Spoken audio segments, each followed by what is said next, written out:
ఓం శ్రీ గురుభ్యో నమః. ఓం శ్రీ మాత్రే నమః.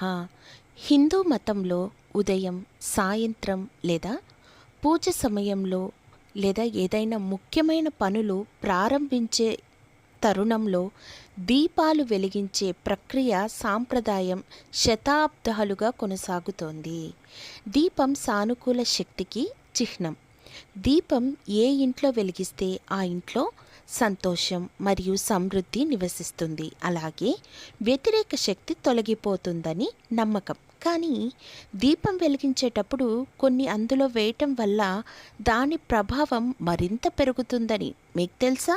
మరి దీపాన్ని వెలిగించేటప్పుడు వేటిని వేస్తే మంచిది? వాటి వలన ఎలాంటి ఫలితాలు కలుగుతాయో ఇప్పుడు చూద్దామా? మరి దీపం వెలిగించేటప్పుడు ఈ 6 వస్తువులను గనక వేసి దీపం వెలిగిస్తే ఖచ్చితంగా శుభప్రదమైన మంచి ఫలితాలు వస్తాయి. మొదటిగా లవంగం. జ్యోతిష్య శాస్త్ర ప్రకారం లవంగాలు చాలా ముఖ్యమైనవి. ఇవి సంపద, శ్రేయస్సుకి చిహ్నంగా పరిగణించబడతాయి. దీపం వెలిగించే ముందు అందులో లవంగాలు వేసి వెలిగించడం వల్ల ఇంట్లోకి డబ్బు వస్తుంది, ఆర్థిక సమస్యలు తొలగిపోతాయి. యాలకులు. ఇవి అదృష్టం మరియు సమృద్ధికి చిహ్నంగా పరిగణిస్తారు. వీటిని దీపపు కుందులో వేసి వెలిగించడం వల్ల ఇంట్లో సానుకూల శక్తి ప్రవేశిస్తుంది, అదృష్టం పెరుగుతుంది. కుంకుమ పువ్వు. హిందూ మతంలో కుంకుమ పువ్వుకి చాలా ప్రత్యేకమైన పవిత్రమైన స్థానం ఉంది. ఇది శుభప్రదమైనదిగా భావిస్తాం.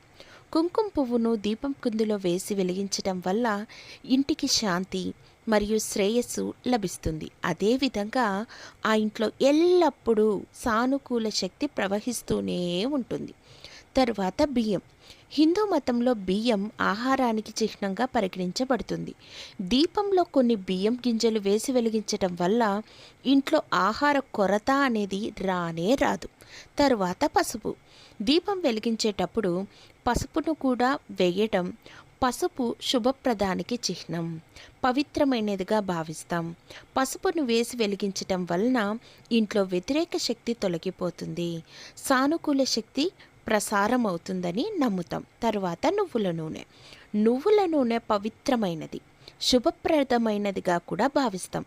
దీపంలో నువ్వుల నూనెను వేసి వెలిగించడం ద్వారా ఇంట్లో సానుకూల శక్తి ప్రసారం అవుతుంది, సమృద్ధి పెరుగుతుంది. దీపాన్ని ఎల్లప్పుడూ శుభ్రమైన పరిశుభ్రమైన ప్రదేశంలో వెలిగించాలి. దీపాన్ని ఎల్లప్పుడూ సాయంత్రం వెలిగించాలి. ఇంటి ప్రధాన ద్వారం వద్ద లేదా పూజ గదిలో దీపం వెలిగిస్తే చాలా చాలా మంచిది. ఈ 6 వస్తువులు వేసి దీపం వెలిగించి చూడండి. ఇంట్లో చాలా చాలా మార్పులు రాకపోతే అప్పుడు నన్ను అడగండి. ఓకేనా? ధన్యవాదములు.